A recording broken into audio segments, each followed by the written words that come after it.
नमस्कार दोस्तों, स्वागत है आपका परीक्षावाणी चैनल में। अभी तक हम लोग पढ़ रहे थे शब्द के भेद। हम लोग पढ़ रहे थे तो शब्द के भेद 4 प्रकार से हम लोग डिवाइड किए थे। पहला हम देखे थे रूप या प्रयोग के आधार पर, जिसमें हम लोग पढ़े थे विकारी और अविकारी। फिर दूसरा हम लोग देखे थे रचना या बनावट के आधार पर। तो रचना या बनावट के आधार पर हम लोग 3 प्रकार का पढ़े थे, रूढ़, यौगिक और योग रूढ़। तो आज हम लोग पढ़ेंगे अर्थ के आधार पर शब्द के भेद। यानी अर्थ के आधार पर शब्द के कितने भेद होते हैं? 4 भेद होते हैं। पर्यायवाची, विलोम शब्द, एकार्थी शब्द और अनेकार्थी शब्द। पर्यायवाची शब्द क्या होते हैं? पर्यायवाची शब्दों को हम लोग समानार्थी शब्द भी बोलते हैं। यानी जब पर्यायवाची जो शब्द होते हैं वो समान अर्थ देते हैं, जितनी भी उसकी पर्यायवाची आएंगी। जैसे हम देखते हैं, मान लीजिए जल का है तो जल का जल होता है, पानी होता है, नीर, तोय। तो ये जितने भी आएंगे पर्यायवाची, ये सब क्या है? समान अर्थ देगा। मान लीजिए अगर हम जल बोलते हैं तो जल को पानी भी बोल सकते हैं। ऐसा नहीं कि जल दूसरा चीज़ है, पानी दूसरा चीज़ है। तो ये पर्यायवाची होती है जल, पानी, नीर, तो यानी समान अर्थ देते हैं। तो इनको हम लोग बोलेंगे पर्यायवाची शब्द और समानार्थी शब्द भी बोलते हैं। फिर क्या है? विलोम शब्द है। तो विलोम शब्द क्या होते हैं? ये क्या करते हैं? उल्टा अर्थ देते हैं। इनको हम लोग विपरीतार्थक शब्द भी बोलते हैं। इसमें विशेष ये है, ध्यान देने की जरूरत ये रहती है विलोम शब्द में, कि जब भी संज्ञा का विलोम संज्ञा आएगा और विशेषण का विलोम विशेषण आएगा। यानी ऐसा नहीं है कि संज्ञा का विलोम जो है विशेषण हो जाए और क्रिया का विलोम क्रिया ही आएगा। जब हम लोग पढ़ेंगे इसको तो और इस पर विस्तृत चर्चा करेंगे। फिर क्या है? एकार्थी शब्द होते हैं। एकार्थी शब्द क्या होते हैं? कि जितने भी शब्द होते हैं ये क्या करेगा? एकार्थी शब्द एक ही अर्थ देगा, यानी एक से अधिक अर्थ नहीं देगा। तो उसको हम लोग क्या बोलेंगे? एकार्थी शब्द बोलेंगे। फिर क्या है? अनेकार्थी शब्द। तो अनेकार्थी मतलब क्या होता है? अनेक अर्थ। इसका विच्छेद हम लोग अनेकार्थी करेंगे तो इसका क्या होता है? अनेक प्लस अर्थ, वही अर्थ ही लग गया है। चाहे अनेकार्थ शब्द बोलिए चाहे अनेकार्थी शब्द बोलिए। तो अर्थ का मतलब जानते हैं आप, अनेक का मतलब कई। यानी ये क्या करेंगे? एक शब्द के कई अर्थ निकलेंगे। जैसे एक शब्द हम लेते हैं ये द्विज, तो देखिए कहीं भी अगर ये 2 अलग अलग अक्षरों से मिलकर बना हुआ, किससे बना हुआ है? दी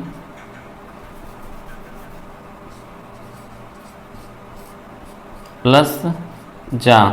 देखिए यहाँ जितना भी अभी ये चीज़ आपको पढ़ना है, कहीं कुछ रटने की ज़रूरत नहीं है। यहाँ पे हम तोड़ तोड़ के एक एक पर्यायवाची एक एक शब्द बता देंगे, यही पूरा याद हो जाएगा। और आज हम एक याद करने का आप लोगों को ट्रिक भी, टेक्निक भी बताएंगे, जो मेरा खुद का अनुभव है उसको हम अभी साझा करेंगे आप लोगों से। तो देखिए ये 2 शब्द उससे बना हुआ है, दी और जा। कहीं भी अगर जा जुड़ जाएगा, अभी से समझ लीजिए क्योंकि बहुत अभी पर्यायवाची में आने वाला। जा अगर कहीं भी जुड़ गया जाएगा तो उसका मतलब होता है उत्पन्न।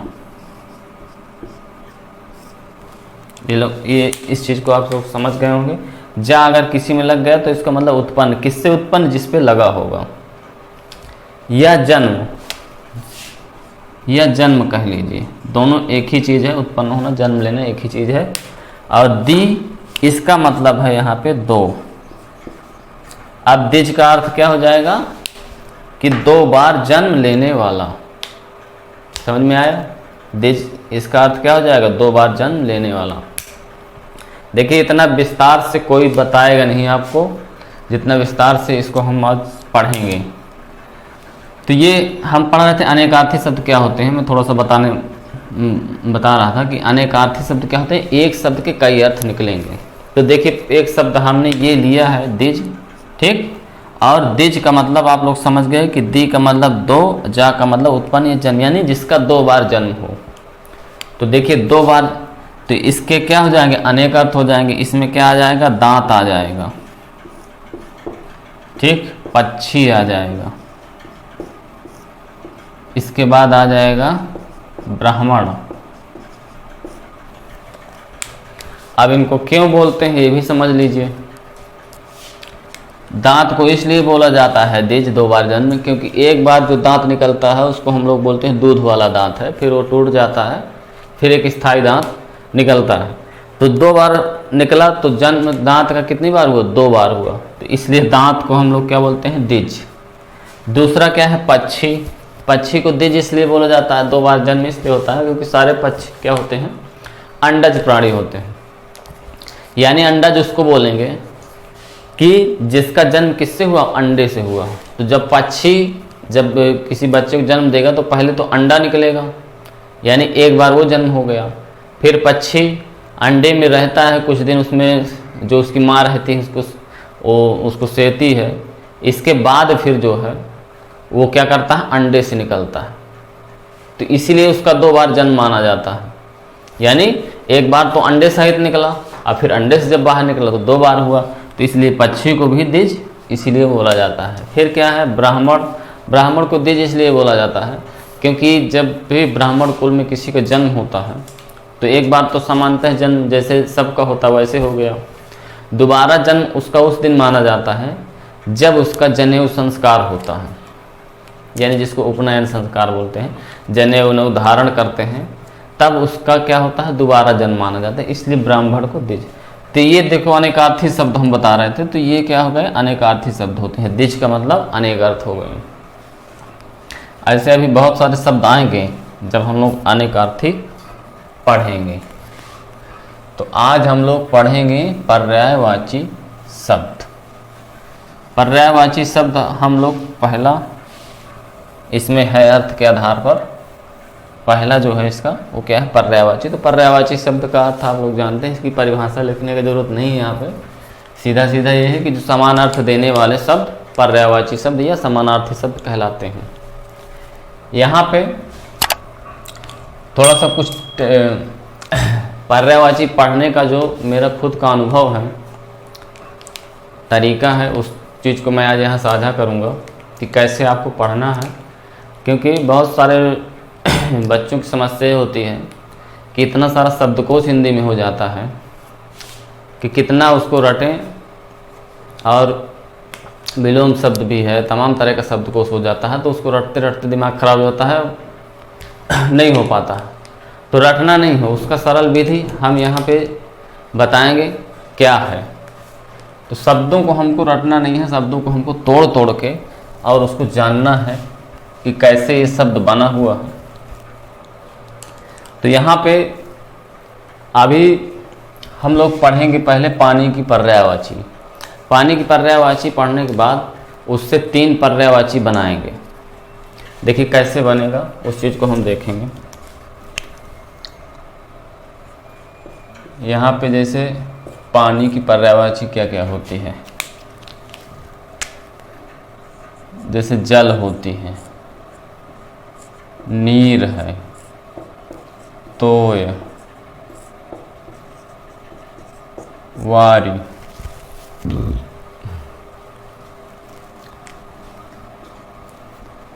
और जल को हम बोलते हैं मेघ पुष्प। जीवन भी बोलते हैं जल को, क्योंकि एक स्लोगन चला है ना, जल ही जीवन है। तो देखिए पानी का हम लोग जाने कितना पर्यायवाची, इतना जाने और भी होती है। तो कहने का मतलब ये है कि इस पर्यायवाची से हम 3 पर्यायवाची बनाएंगे। कौन कौन सी? यहाँ हम बनाएंगे क्या कहते हैं, कमल का, इसके बाद बादल का बनाएंगे और समुद्र का। कुछ नहीं करना है, कुछ शब्द होते हैं उनको हम लोगों को जानना है कि उसका अर्थ क्या होता है, उसके आधार पे इन्हीं पर्यायवाची पे उस चीज़ को हमको लगा देना है। वो लगाने से ही इन सारी चीज़ों की पर्यायवाची तैयार हो जाएगी। जैसे अभी हमने बताया था कि जा, ये जो जा होता है, जा का मतलब होता है उत्पन्न या कह लीजिए जन्म। ठीक, तो आप लोग जानते हैं कि जो कमल होता है, कमल की उत्पत्ति कहाँ होती है? तालाब में होती है। तालाब में क्या रहता है? जल होता है, यानी कमल जो होता है जल से उत्पन्न होता है। ठीक, तो जल की पर्यायवाची में अगर हम जा लगा देंगे तो जितनी पर्यायवाची बनेगी वो किसकी बन जाएगी? कमल की बन जाएगी। देखिए जल है, इसमें जा लगा दीजिए, जलज। अभी पर्यायवाची किसकी बन गई? कमल की बन गई। वैसे नीरज है, नीर में जा लगा दिए यानी नीर से उत्पन्न, जा का मतलब उत्पन्न यानी नीर का मतलब पानी से उत्पन्न, तो कमल को हम लोग क्या बोलते हैं? पानी से उत्पन्न मानते हैं, इसलिए ये हो गया। फिर तोय है, तो या और फिर जा हम यहाँ रख दिए यानी पानी से उत्पन्न, तो ये हो गया। फिर वार्य है, तो वार्य और फिर जा, वारिज हो गया। सभी में नहीं लगाना है, मेघ पुष्प इसमें से नहीं लगाना है, क्योंकि ये इसमें खुद जल की पर्यायवाची के लिए खुद ये दूसरा शब्द इसमें लग के आया है ना, तो इसमें नहीं लगाएंगे, जीवन में नहीं लगाएंगे। तो ये हो गया, जा लगाने से देखिए कमल की पर्यायवाची बन गई। अब वैसे और भी कमल की पर्यायवाची होती है, जैसे क्या होती है? पंकज, पंकज होती है। ठीक, और क्या होती है? सरोवर होती है। सरोवर नहीं, सरोज होती है।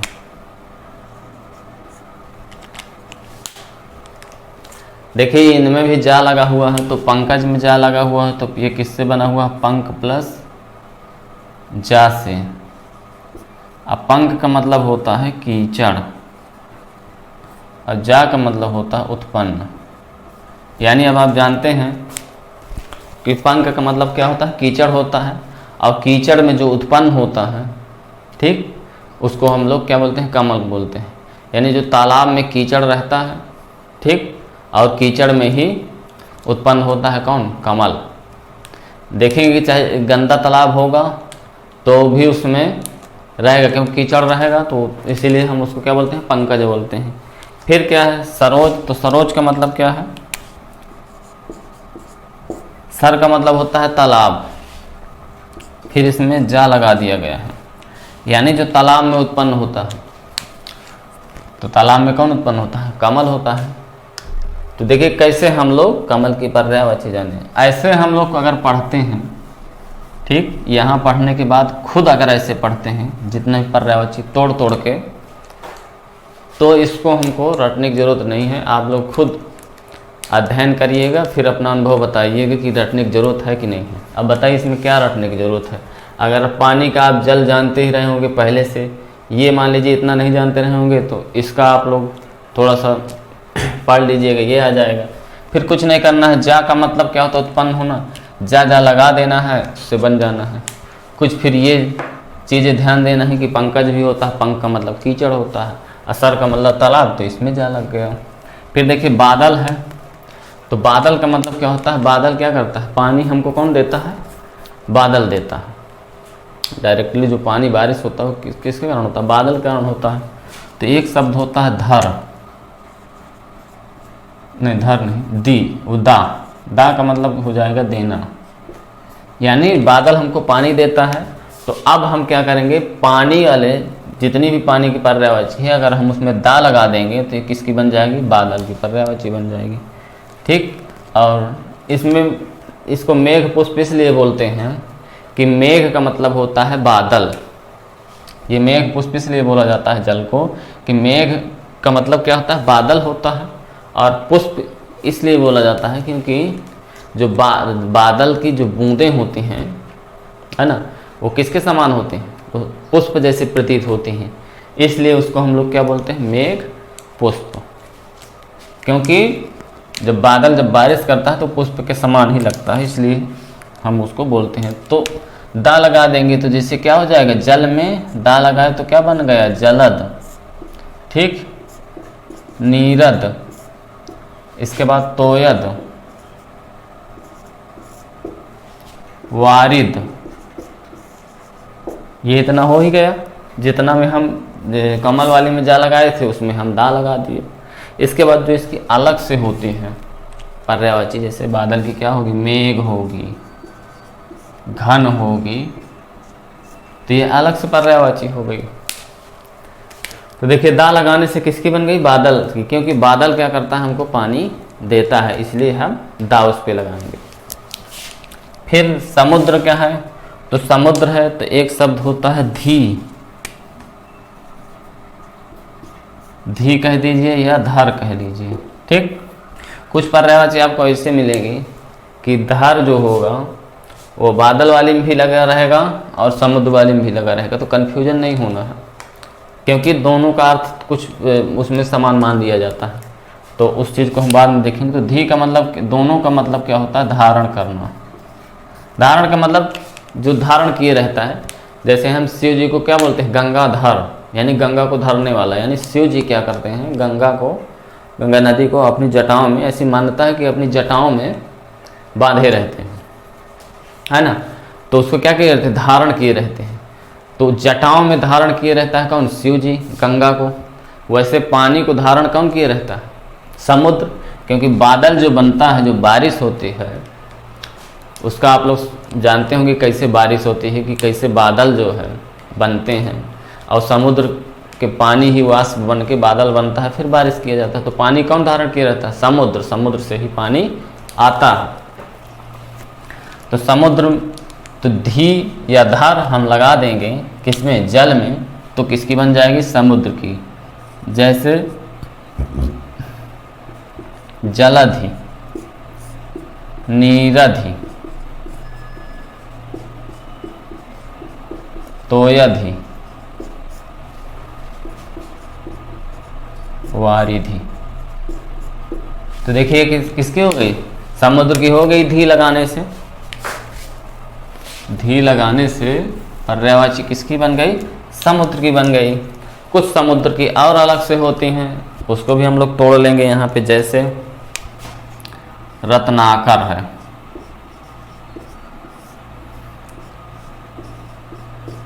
नदीस है, सरितपति है, ठीक, सागर हो गया, सागर कह लीजिए या समुद्र कह लीजिए, एक ही चीज होता है। तो देखिए रत्नाकर इसलिए बोला जाता है, रत्नाकर का संधि विच्छेद क्या होगा, रत्न प्लस आकर। रत्न का मतलब आप लोग जानते ही हैं, समुद्र में बहुत प्रकार के रत्न पाए जाते हैं, जो पत्थर के रत्न होते हैं वो सब सारी चीज़ें हैं, मूंगा वगैरह पाया जाता है। तो रत्न वो हो गया। आकर का मतलब होता है खदान, आकर का मतलब क्या होता है, खदान, यानी जहाँ पे उस चीज़ का संग्रह हो, उसी को तो हम लोग खदान बोलेंगे। जैसे कोयले की खदान, तो वहाँ पे कोयला बहुत आयत में पाया जाता है, इसलिए उस कोयले की खदान होती है। तो वैसे ही आकर का मतलब क्या होता है, वहाँ पे जो चीज़ संग्रह हो। तो रत्न आकर, ये किसी में संधि के कारण रत्नाकर हो जा रहा है। हम लोग संधि पढ़ेंगे तो और अच्छा तोड़ना जानेंगे। तो रत्नाकर इसको इसलिए बोला जाता है क्योंकि समुद्र में बहुत प्रकार के रत्न पाए जाते हैं, इसलिए हम इसको क्या बोलते हैं, रत्नाकर बोलते हैं। फिर क्या है, नदीस है, तो नदी प्लस ईस। देखिए शब्द जो यहाँ तोड़ तोड़ के हम बता रहे हैं, उस चीज़ को शब्द तो आप लोग ध्यान देते जाइएगा, क्योंकि यही बार बार शब्द आना है। ईस आएगा, फिर आकर आएगा, और जब संधि हम लोग पढ़ेंगे तो ये बहुत ढेर सारे शब्द आएंगे, क्योंकि रत्न अभी आकर इसमें आ रहा है। फिर उद्यान के हम पढ़ेंगे तो उद्यान में क्या हो जाएगा, वहाँ हो जाएगा कुसुमाकर, ये। फिर हम इसको तोड़ेंगे कि ये कुसुम प्लस आकर है। कुसुम का मतलब होता है फूल या पुष्प, और आकर का मतलब जो वहाँ पे क्या है, बहुतायत में जो चीज़ मात्रा जहाँ पे पाई जाती है, खदान है या संग्रह है, उसको हम लोग आकर बोलते हैं। यानी उद्यान में क्या रहता है, पुष्पित तो रहते हैं, तभी उसको उद्यान बोलते हैं। तो ये कुसुमाकर हो जाएगा। तो ये जो चीज़ हम तोड़ तोड़ के बता रहे हैं, जिसका मीनिंग, उस चीज़ को आप लोग ध्यान देते जाइएगा, अपना नोट डाउन करते जाइएगा और समझते जाइएगा, तभी आप पर्यायवाची पढ़ने में बहुत मज़ा आएगा। अगर आप लोग ये इस तरह अगर तोड़ तोड़ के पढ़िएगा जैसे हम बता रहे हैं, उस चीज़ को समझिएगा, तो ये आपको कभी भूलने वाला नहीं है, ये जान लीजिए। क्योंकि हिंदी में जिसको भी शब्द तोड़ना आ गया, समझना आ गया, तो समझिए ग्रामर कुछ नहीं है। क्योंकि शब्द ही नहीं तोड़ना आएगा तो हम शब्द जब वर्तनी पूछेगा सही गलत उसको भी सही नहीं कर पाएंगे, उपसर्ग प्रत्यय सही नहीं लगा पाएंगे तो वर्तनी हमारी अशुद्धियाँ होंगी, शुद्ध अशुद्ध पूछेगा उसको भी हम लोग गलत करेंगे। तो सबसे ज़रूरी ये है कि शब्द को तोड़ना सीखिए। आप लोग पहले ही क्लास में मैंने बताया था कि शब्दों से खेलना सीख जाइए। अगर आप पढ़ रहे हैं तो अच्छे से पढ़िए, क्योंकि एसएससी की तैयारी कर रहे हो, चाहे सीटेट की तैयारी कर रहे हो, चाहे यूपी टेट की किसी भी चीज़ की तैयारी कर रहे हो, कभी भी देखिएगा जितना आप मैथ में साइंस में मेहनत करेंगे उससे कम मेहनत आप हिंदी में कर दीजिएगा। अगर किसी का 2 नंबर 4 नंबर से रुक रहा होगा और अगर वो उसमें हिंदी होगा कंपटीशन में, तो ज़रूर आपको सफलता मिलेगी। ये मैं विश्वास के साथ कह रहा हूँ और मेरा खुद का एक्सपीरियंस है। मैंने यूपी टेट सी टेट, इसमें बच्चे जुड़े होंगे, यूपी टेट सी टेट में की मैं बात बता दूँ, केवल हिंदी पढ़कर हमने यूपी टेट और सी टेट निकाला है। और हिंदी पढ़ने के साथ साथ एक सब्जेक्ट आपका और तैयार हो जाता है, संस्कृत भी। क्योंकि हिंदी की जो उत्पत्ति हुई है, जो जन्म हुआ, वो संस्कृत से ही हुआ है। जितना भी जो ग्रामर है A to Z संस्कृत का ग्रामर है, उसी को हम लोग हिंदी में पढ़ेंगे। अभी आप संधि पढ़ेंगे, हूबहू वही सारी संधि पढ़ेंगे। थोड़ा सा अंतर हो जाएगा, हिंदी में हम स्वागत पढ़ेंगे तो संस्कृत में उसी को स्वागतम कह देंगे। विद्यालयम, यहाँ विद्यालय हम हिंदी में पढ़ेंगे, लेकिन संधि का नियम, समास का नियम जो रहेगा वो वहाँ है, यहाँ भी है। प्रत्यय उपसर्ग वहाँ भी है, यहाँ भी है। थोड़ा बहुत डिफरेंस रहेगा। इसलिए अगर आप कोई भी यूपी टेट की तैयारी कर रहा हो तो हिंदी अगर पढ़ रहा होगा तो हिंदी के साथ साथ उसका संस्कृत ऑटोमेटिक तैयार हो जाएगा। और हिंदी में हम लोग तो 30 में 30 क्वेश्चन करते थे, संस्कृत में 30 में 25 प्लस हो जाता था। आप लोग अगर हिंदी में 25 भी कर दिए अगर अच्छे से, तो संस्कृत जरूर 20 आप करिएगा, तो 45 यही हो गया 60 नंबर में ही। और 150 का आता है, इसके बाद आपका 90 क्वेश्चन बच रहा है। 90 में थोड़ा बहुत पर्यावरण आप जानते ही होंगे, उसको कर लेंगे। BTC BEd आप किए हैं तो साई को कर लेंगे। इसके बाद मान लीजिए मैथ है प्राइमरी में, तो मैथ भी अगर थोड़ा बहुत आ रहा होगा, तब भी नहीं भी आ रहा होगा तो पास तो आप हो ही जाएंगे और अच्छे नंबर से पास होंगे। क्योंकि ये मैं वैसे नहीं कर रहा, मैं खुद का एक्सपीरियंस बता रहा हूँ आपका वो अपना, इसीलिए। तो देखिए ये क्या है, रत्नाकर में हो गया ऐसे, ठीक। फिर नदी से, तो नदी प्लस ईस का मतलब होता है स्वामी या पति, ठीक। स्वामी जिसका अधिपत्य हो। तो नदी का स्वामी कौन होता है? नदियों का स्वामी कौन होता है? समुद्र होते हैं। क्यों होते हैं? क्योंकि सारी नदियाँ, जो भी नदी होगी, या तो वो किसी नदी में जाएगी, है ना, डायरेक्टली, लेकिन इनडायरेक्टली भी वो किस में जाएगी? समुद्र में ही। जैसे गंगा ही नदी, गंगा में बहुत सारी नदियाँ मिलती हैं, लेकिन गंगा नदी जाके बंगाल की खाड़ी में गिरकर किस में मिलती है? समुद्र में ही तो मिलती है। कोई भी नदी होगी समुद्र में मिलेगी, चाहे सिंधु हो चाहे जो हो। तो जब समुद्र में मिलती है, जिसमें समाहित हो जाती है, वही क्या है? ईस, उसी को बोलते हैं। यानी ईस का मतलब स्वामी। तो समुद्र, नदियों का स्वामी किसको बोलते हैं? समुद्र को। इसीलिए इसकी पर्यायवाची क्या है? नदीस है। फिर सरितपति है, कोई अंतर नहीं। सरित का मतलब क्या होता है? सरिता का मतलब होता है नदी। अब सरितपति लगा दिया है, वही ईस, तो यानी नदियों का पति है। नदियों का पति कौन है? समुद्र है। और सागर आप लोग जानते ही हैं कि सागर का मतलब भी समुद्र होता है। तो इस तरह हम लोग पर्यायवाची पढ़ेंगे। ऐसा नहीं कि सीधे सीधे हम लिख दिए कि कैसे बताते चले गए। ये तरीका है पढ़ने का। तो आप लोगों को अगर ऐसे आप पढ़िएगा, खुद भी आप ऐसे पढ़िएगा, और यहाँ तो हम पढ़ा ही रहे हैं। दूसरा एक चीज़ हम बता रहे हैं कि एक मुझे बुक का क्लियर नाम नहीं याद आ रहा है, एक डायनेमिक मेमोरी है शायद, उसका लेखक भी मुझे याद नहीं आ रहा है। और उसमें लिम्का बुक, वो शायद कोई होता है, वो क्या कहते हैं, गिनीज बुक में कोई नाम, हाँ गिनीज बुक में उसका नाम दर्ज है उस बुक का। डायनामिक मेमोरी के नाम से है शायद, उसको मैंने एक बार पढ़ा था, उसमें दिया था याद करने का, जो मेमोरी में कोई चीज़ स्थायी रूप से जो बनती है वो कैसे बनती है, उसका एक वैज्ञानिक तरीका दिया हुआ है। और मैंने खुद उसको अपने ऊपर प्रयोग किया था, और प्रयोग करने के बाद जो है उसका रिजल्ट जो है बहुत अच्छा आया था।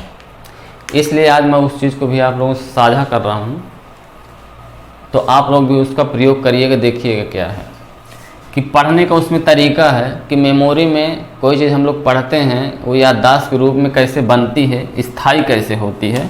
तो जैसे हफ्ते में होते हैं 7 दिन, तो दिन के हिसाब से उसमें निर्धारित था, मान लीजिए किसी भी दिन, यानी कहने का मतलब ये कोई भी चीज़ हम पढ़ते हैं टॉपिक, तो पहली बार हम अगर पढ़ लिए, जैसे अभी हमने कोई चीज़ पढ़ा, तो फिर वो हमारी मेमोरी में 24 घंटा के लिए बनी रहती है।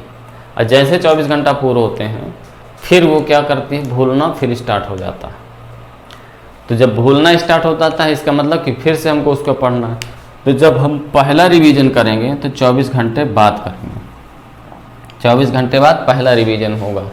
यानी जैसे उदाहरण के तौर पर है, सोमवार को अगर हम कोई चीज़ पढ़ते हैं 9 AM पे, ठीक, तो यही चीज़ मंगलवार यानी दूसरे दिन ये हमारे उसमें 9 बजे तक लगभग रहेगी, फिर धीरे धीरे बोलना स्टार्ट होती है।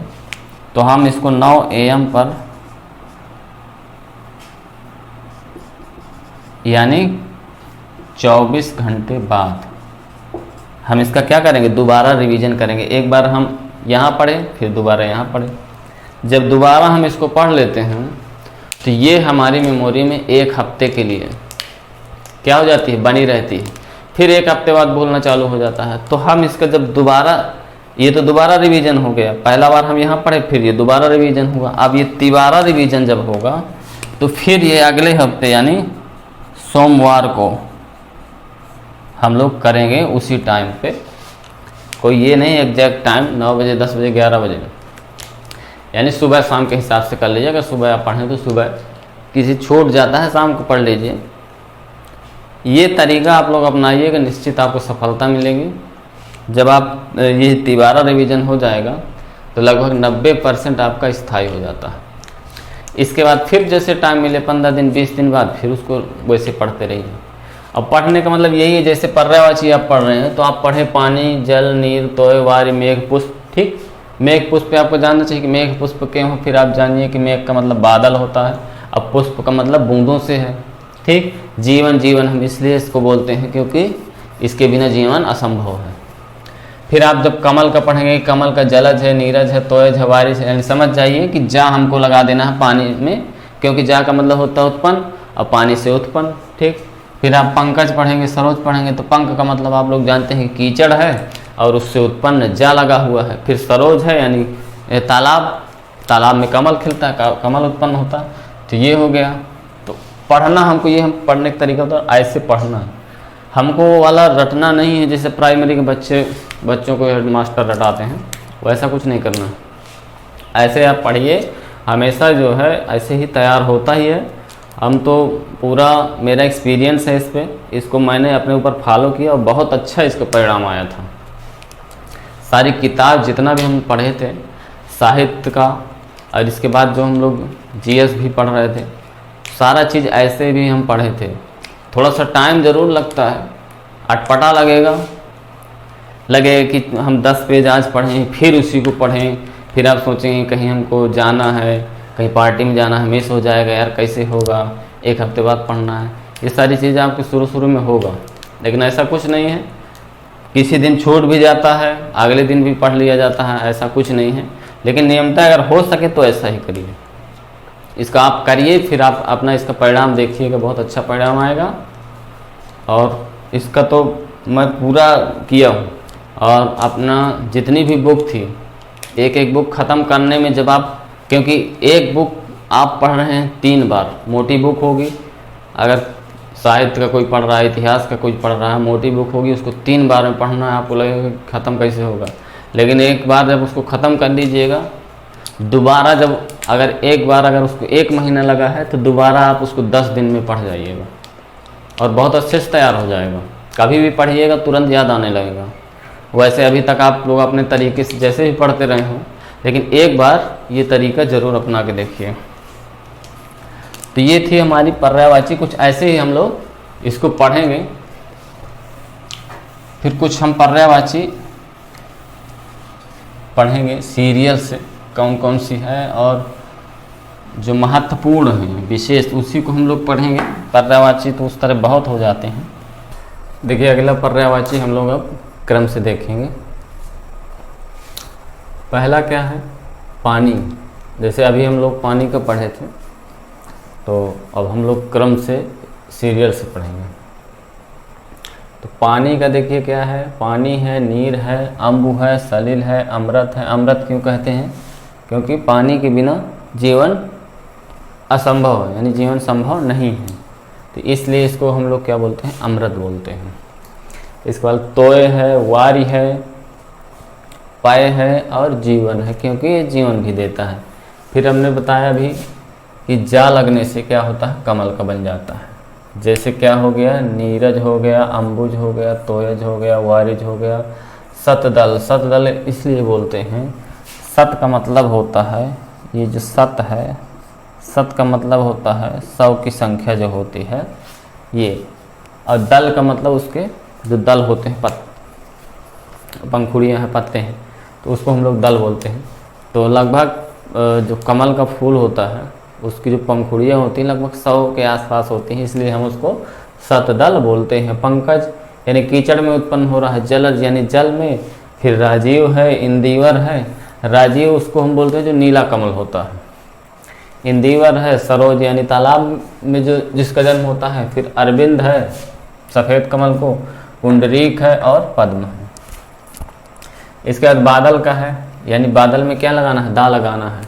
तो बादल का जैसे घन है, अलग से पर्यायवाची होता है। घन, मेघ, जलद, नीरद, अभ्र, पयोद है, अम्बुद है और वारिद है, क्योंकि अम्बु और वारी यानी जो पानी की थी उसी में दा लगा दिया गया। इसके बाद समुद्र का है, तो समुद्र का देखिए जलद ही है, यानी धी लगाना, नीरद ही, पयोद ही, अम्बुद ही, सिंधु।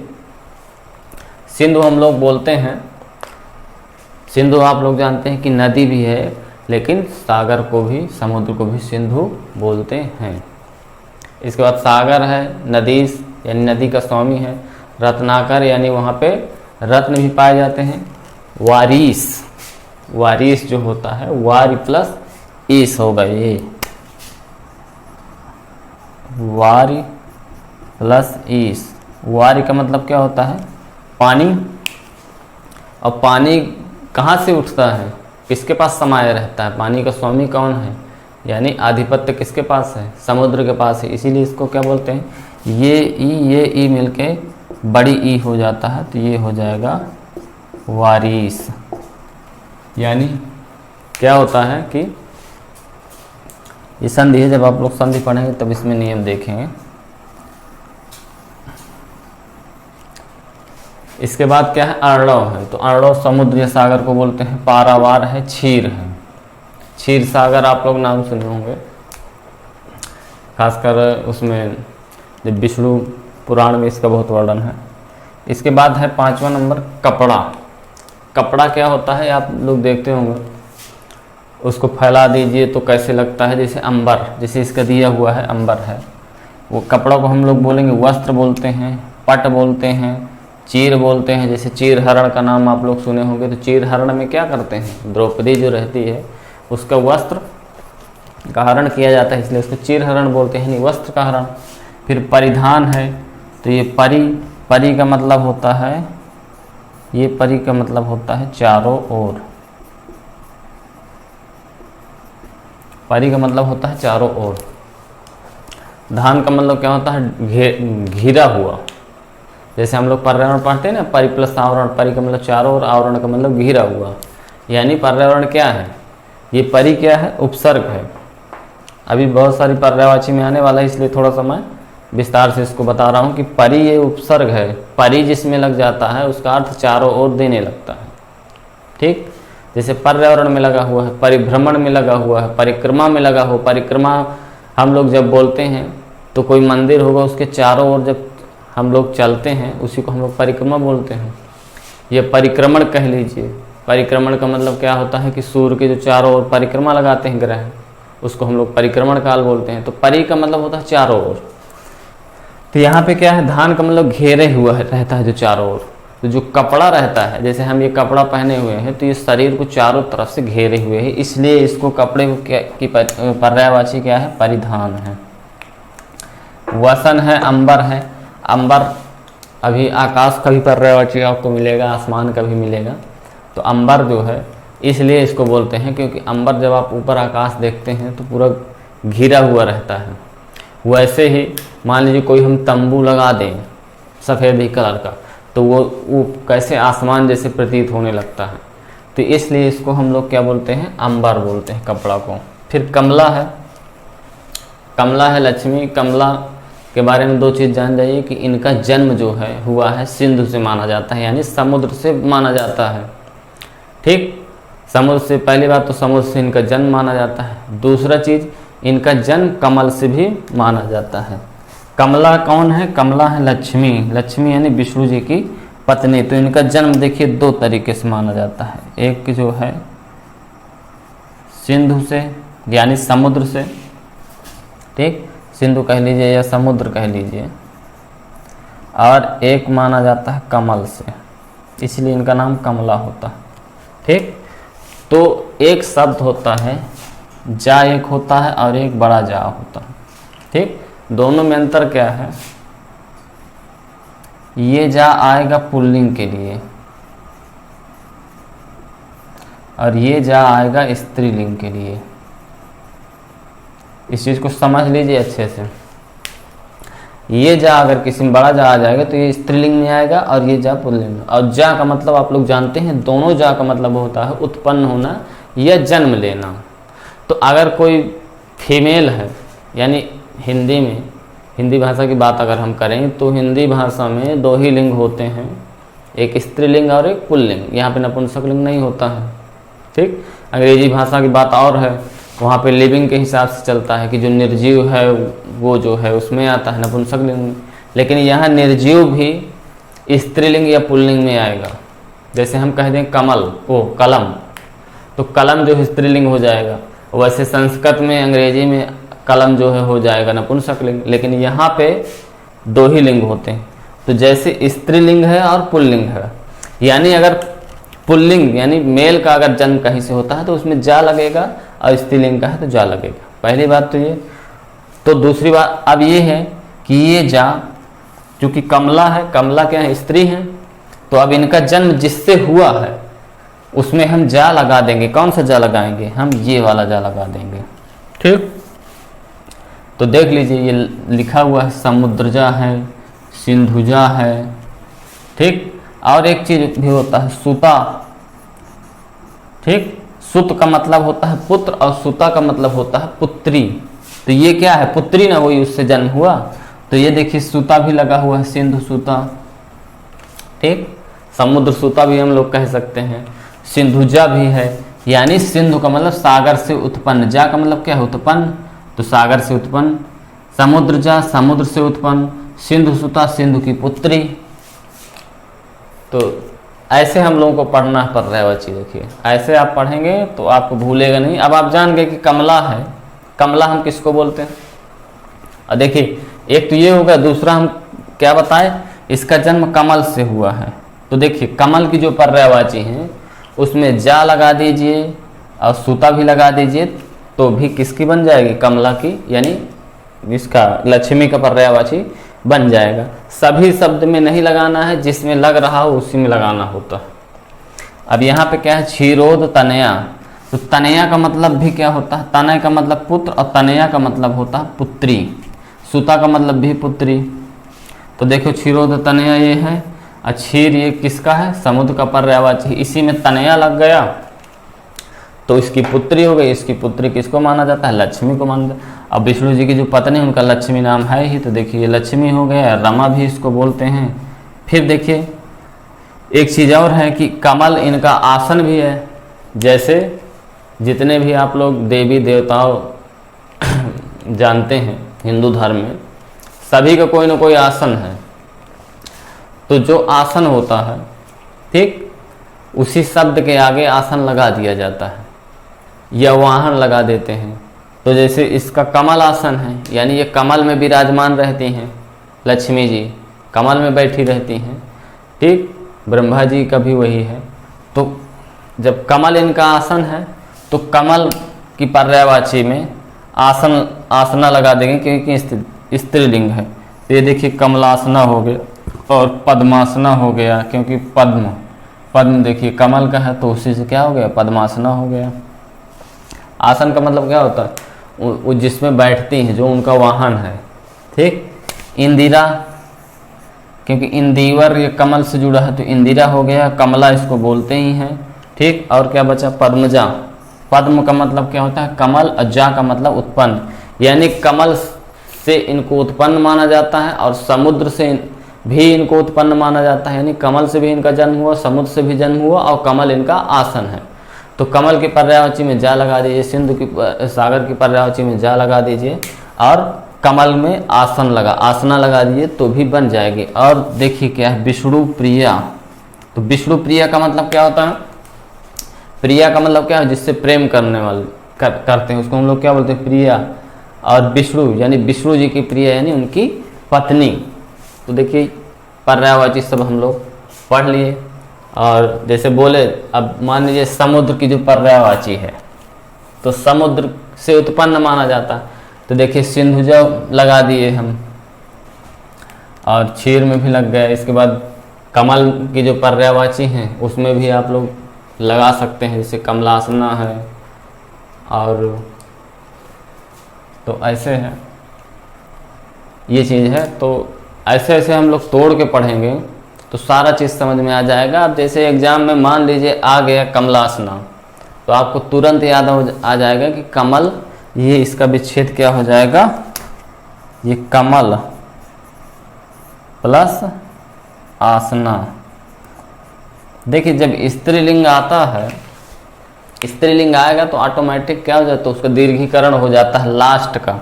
अभी यहाँ पे पुरुष होता, जैसे हम क्या बोलते हैं आसन, तो ये जो है पुल्लिंग के लिए है और आसना यानी बढ़ गया। वैसे ही यहाँ सुता, अगर सुत होता ये सुत तो ये पुत्र के लिए है। वैसे तनय पुत्र के लिए, तनया जो है पुत्री के लिए। वैसे जा क्या होता है, जा का मतलब पुल्लिंग के लिए और स्त्रीलिंग के लिए जा होता है। यहाँ भी है स्त्रीलिंग के लिए, देखिए बड़ा लग गया। और अगर पुल्लिंग होता तो सुत होता, तनय होता। ये सारी चीज़ें हैं। तो यहाँ पे जैसे कमलासन हम बोल दिए तो कमलासन हम ब्रह्मा जी को बोलेंगे, लेकिन कमलासना जो है ये जो है किसको हम बोलेंगे, इसको लक्ष्मी जी को बोलेंगे। वैसे कमल है, अब देखिए कमल हो गया। अब पद्म भी किसकी पर्यायवाची है, कमल की। तो इसमें भी आसना लगा दीजिए, ठीक। अब इसके उत्पन्न भी है तो प्लस जा भी लगा दीजिए, तो क्या हो जाएगा, पद्मजा हो जाएगा। तो हम ये जान गए कि लक्ष्मी जी की जो पर्याय पूछता है तो लक्ष्मी जी को हम क्या मानते हैं, कमल से उत्पन्न, ठीक, सागर से उत्पन्न और कमल उनका आसन। तो वैसे ही हम लगाते चले जाएंगे। तो ऐसे हम लोगों को पढ़ना है। अब इतना जितना पर्यायवाची हम बता दिए, जिस तरह से विच्छेद कर करके, वैसे कोई जल्दी ऐसे कोई नहीं पढ़ाता नहीं है, लेकिन जितना हम पूरा विस्तार से बता रहे हैं, मुझे लग रहा है कि 80% आपको यहीं रट गया होगा, जितनी भी पर्यायवाची थी। तो ऐसे ही हम लोग ऐसे ही क्रम से पढ़ेंगे, और जितनी भी पर्यायवाची है तो थोड़ा सा लंबा चलेगा। इसके बाद उसी क्रम से हम लोग विलोम शब्द पढ़ेंगे, फिर अनेकार्थी शब्द पढ़ेंगे। तो अनेकार्थी शब्द भी थोड़ा सा उसमें रहेगा, ज़्यादा रहेगा। फिर एकार्थी शब्द है तो एकार्थी शब्द थोड़ा है, कम है। तो ऐसे ही हम लोग पढ़ेंगे। तो आप लोग पढ़ते रहिए। बीएड एंट्रेंस का एग्ज़ाम भी नज़दीक है, और शायद सीट यूपी टेट का भी फिर से आने वाला फॉर्म, और इसके बाद अदर एग्ज़ाम जितने भी हैं, अभी से तैयारी करते रहिए धीरे धीरे। और जो तरीका हमने बताया, जो मेमोरी का वैज्ञानिक तरीका, उसको आप ज़रूर एक बार इस्तेमाल करिएगा। और वीडियो अगर पसंद आया हो, अगर आपको अच्छा लग रहा हो कि नहीं बहुत मतलब ठीक पढ़ा रहे हैं, समझ में आ रहा है, तो ज़रूर आप लोग लाइक करिए, शेयर करिए और अपने दोस्तों को, जो आपके दोस्त हैं, फ्रेंड सर्कल में हैं, उनको भी चैनल के माध्यम से उनको भी बताइए कि ये चैनल है, ताकि वो लोग भी सब्सक्राइब करें और अधिक से अधिक लोगों तक पहुँचे। आज के लिए बस इतना ही। अगले वीडियो में हम पढ़ेंगे इसके आगे का। धन्यवाद।